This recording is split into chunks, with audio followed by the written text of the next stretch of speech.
القصة بتبدأ في نيويورك مع جينيفر، موديل مشهورة وجمالها لافت، وهي في نص جلسة تصوير ضخمة، بس اللي ما كانتش تعرفه إن في حد بيراقبها من بعيد وبيصور كل حركة بتعملها كاميرا من وراها. تاني يوم بالليل كان عندها مناسبة مهمة جدا المفروض تحضرها. اتصلت بالمانجر بتاعها وقالت له مش حاسة إني أقدر أروح النهاردة. المانجر رد عليها بنبرة حادة وقال المناسبة دي مهمة جدا، لازم تكوني موجودة فيها. وجينيفر اللي كان كل اللي معاها هو كلبها اللي بتحبه جدا، الوحيد اللي بتحس ناحيته مشاعر حقيقية. نزلت لوحدها في وسط الليل وهي ماشية بدأ يجيلها إحساس غريب إن في حد ماشي وراها، جلدها أشعر وشعر جسمها وقف. زودت خطوتها ودخلت بار بسرعة يمكن الإحساس ده يروح، بس هي ما كانتش تعرف إن الراجل اللي بيراقبها دخل وراها البار وبرضه بيصورها من بعيد مستخبي في الضلمة. طلبت مشروب من البار لكن قبل ما تلحق تشرب الراجل دس حاجة في الكوباية من غير ما حد يشوف. دقايق بعد ما شربت بدأت تحس إنها تايهة وقلبها بيدق بسرعة. جريت على الحمام وطلعت موبايلها وبعتت رسالة حاسة إن في حد مشي ورايا. أول ما خرجت من الحمام وقفت في مكانها مصدومة. في ركن من المكان لقيت كاميرا واقفة على حامل والشاشة بتعرض صورتها لايف وهي واقفة. عينيها برقت من الخضة، بس قبل ما تلحق تعمل أي حاجة حد ضربها من وراها على راسها ووقعت فاقدة الوعي. ولما فاقت كانت في أوضة ضلمة مريبة أول مرة تشوفها. في البداية افتكرت إنها مع فريقها، بس بسرعة فهمت إنها محبوسة ومفيش حد حواليها. بدأت تنهار وتفقد السيطرة، وفجأة درج في الحيطة اتفتح لوحده. جواه كوباية فيها سائل غريب وورقة مكتوب عليها فيتامينات مفيدة ليكي. جينيفر اتعصبت جدا ورمت الكوباية على الحيطة كل قوتها. فضلت تكسر في كل حاجة حواليها وقلبت الكرسي والترابيزة. كانت عاملة زي عصفورة مجنونة محبوسة في قفص ضيق، وفجأة غاز بدأ يخرج من فتحات في الحيطة. فضلت تكح وعينيها زغللت ووقعت تاني على الأرض. فاقت تاني بعد ساعات أو أيام، بس المرة دي كانت مربوطة وصوت مرعب قال لها إن في مادة كيميائية قاتلة هتتكب على وشها حالا. وقبل ما تلحق تتحرك حاجة اترشقت على وشها فجأة، وقعت تاني مغمى عليها.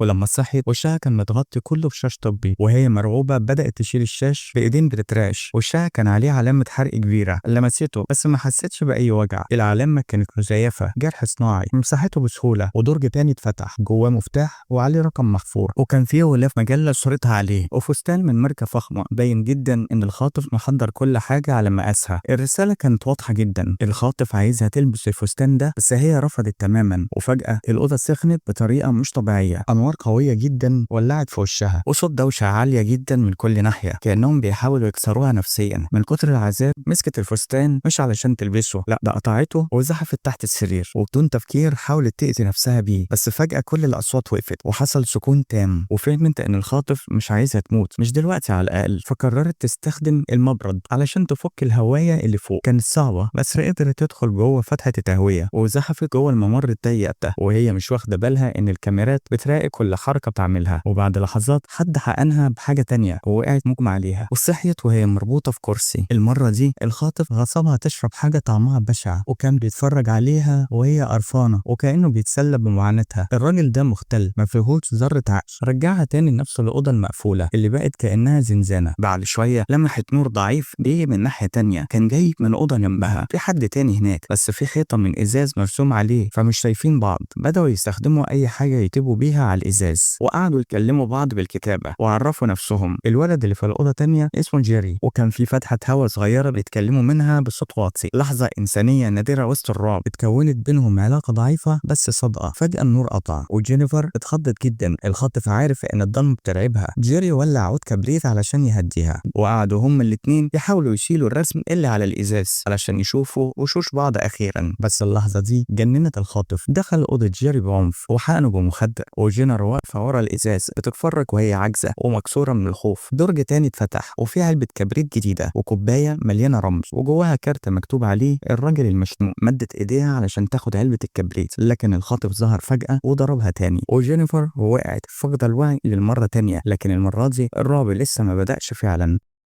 صحيت فجأة لقيت نفسها جوه خزان زجاجي ضخم. الرمل كان بيتملي جوه بسرعة رهيبة. فهمت على طول لو الرمل كمل هتدفن وهي عايشة. فضلت تصرخ وتخبط على الإزاز بإيديها، قلبها كان بيترعش من الرعب. في نفس الوقت جيري فاق في أوضته ولقى كارت مكتوب عليه هي تستاهل. على طول فهم إن جينيفر في خطر. بص فوق لقى فتحة تهوية مفتوحة، كانت دي الطريقة الوحيدة علشان يخرج. من غير ما يفكر زحف ودخل جوه الفتحة ولقاها محبوسة وبتحاول تاخد نفس بصعوبة. مسك سيخ حديد وفضل يطب في الخزان الخزان كل قوته لحد ما اتكسر بالكامل. جينيفر وقعت في حضنه بتلهس علشان تقدر تتنفس. جروا نفسهم بصعوبة لحد ما وصلوا لجراج فيه عربية، كانت دي فرصتهم الوحيدة للهروب. ركبوا بسرعة وأول ما قفلوا الأبواب الغاز بدأ يخرج من فتحات التكييف، وفي ثواني الاتنين فقدوا الوعي. ولما جينيفر فتحت عينيها تاني كانت مربوطة كويس جدا في كرسي، وفي ايديها زرار متوصل لسلاح موجه على كلبها اللي بتحبه أكتر من أي حاجة في الدنيا. وفي نفس اللحظة سلاح تاني موجه على دماغها. تايمر في الأوضة بيعد بصوت عالي وبيعد تنازلي علشان تختار. فهمت على طول لو ما قتلتش كلبها قبل الوقت ما يخلص ولو العداد وصل للصفر الخاطف هو اللي هيقتلها. ايديها كانت بتترعش ودموعها مالية عينيها، وضغطت على الزرار وكلبها وقع على الأرض. قلبها اتكسر في لحظتها، انهارت في العياط، لكن بعدها اكتشفت ان كل ده كان لعبة مريضة، كلبها لسه عايش. الخاطف رجعها زنزانتها تاني، وبعد شوية درج تاني اتفتح في الحيطة جواه رقم مكون من 4 أرقام. استخدمت الكود وفتحت لوكر ولقت فيه فستان لبسته من غير كلام، يمكن ده اللي الخاطف كان عايزه من الأول. ولما شاف انها استسلمت فتح باب سري بين الزنزانتين. جينيفر دخلت على طول على الأوضة اللي جنبها ولقت جيري مستنيها، كان منفعل جدا، فضل يكسر كل الكاميرات اللي حواليه، بس الخاطف ما سكتش، دخل عليهم بنفسه وفي ايده سلاح وسحب جيري بالعافية وخرجه من الأوضة. وبعد لحظات جينيفر شافت جيري على شاشة في أوضتها وشافت بعينيها اللي هيحصل له، كان هيتم إعدامه. فضلت تصرخ وهي عاجزة تعمل أي حاجة، والخاطف سحبها برضه على نفس الأوضة وربطهم هم الاتنين في كرسي وشغل فيديو مرعب. ولد صغير بيتعرض لتعذيب وضرب وإهانة نفسية من أمه، وفي يوم عقله ما استحملش وقتل أمه. الخاطف قرر يقول الحقيقة، هو كان الطفل ده اللي حصل له شوه تفكيره. دلوقتي الألم هو الطريقة الوحيدة اللي بيحس إنه مسيطر بيها، وبدأ يجهز جهاز علشان يخلع سنة من جينيفر، لكن جيلي اتدخل في آخر لحظة وقال له سيبها وخد سني أنا. الخاطف وافق والجهاز اشتغل وخلع سن جيري بمنتهى الوحشية، وفي الآخر رماهم هما الاتنين كل واحد في زنزانته. جينيفر اتأثرت جدا بتضحيته وبدأت علاقة صامتة تتكون بينهم، محدش قال حاجة بس كانت واضحة جدا. وفي نص الليل جيري قام من غير صوت وكان في ايده كارت مميز حطه على جهاز مخفي في الحيطة. الباب اتفتح ووراه سلم طلع فوق بكل هدوء. المكان اللي حصل فيه كل الرعب ده كان تحت بيت عادي تماما، والصادم ان جيري كان جزء من اللعبة دي كلها، وكان في واحد مستنيه فوق، اخوه الكبير. الولد اللي كان في الفيديو اللي قتل امه هو جيري نفسه، واخوه الكبير شاف كل ده وما عملش حاجة، ودلوقتي بصوت بارد ومرعب قال له لازم نخلص على البنت دي زي ما عملنا في اللي قبلها. بس جيري رفض، لا دي مش زيهم، هي مختلفة، انا عايزها تعيش. اخوه اتجنن واداله قلم على وشه، قال له لو ما خلصتش عليها النهارده احنا الاتنين ضايعين. وش جيري اتغير فجأة من غير ما ينطق، مسك سكينة وطعن اخوه وقع على الارض بينزف وفقد الوعي. جيري سحبه ودخله الحمام وحطه جوه البانيو، وفجأة حد خبط على الباب وجيري جري بسرعة وخد ملف وخباه في مكان سري. قبل ما يفتح الباب فتح لقى 2 ضباط شرطة واقفين وكان معاهم صورة جينيفر. واحد فيهم قال له عايزين نتكلم مع اخوك. جيري رد بهدوء هو مش موجود دلوقتي. الضباط طلبوا يدخلوا علشان يتابعوا نتيجة ماتش على التلفزيون، وجيري وافق ودخلهم وفتح لهم التلفزيون. الماتش كان شغال وفجأة الإعلان بدأ، وبالصدفة الشاشة قلبت على البث المباشر من القبر اللي كان فيه جينيفر، وجينيفر ظهرت على الشاشة والضباط عرفوها فورا. لكن قبل ما يتحركوا جيري رجع ومعاه سلاح وضرب الاتنين بالنار وجري على طول راجع على القبر. جينيفر كانت لسه محبوسة جوه.